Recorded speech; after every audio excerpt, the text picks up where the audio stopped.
John 17 verse 8, for the words which you gave me, I have given them, and they received and accepted them and truly understood with confident assurance that I came from you, from your presence, and they believed without any doubt that you sent me.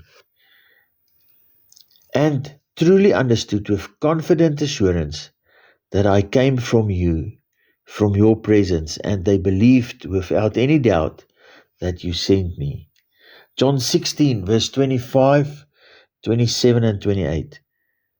I have told you these things in figurative language, veiled language, Proverbs. The hour is now coming when I will no longer speak to you in figures of speech, but I will tell you plainly about the Father.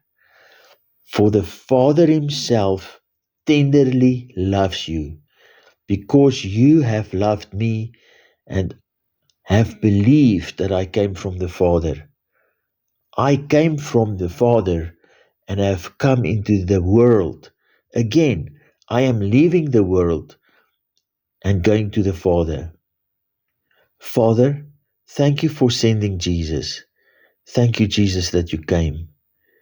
Thank you that you finished what you came to do and returned to the Father.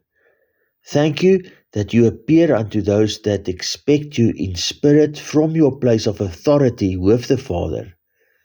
Hidden in Christ, we continue your work, Jesus, to believe the Father.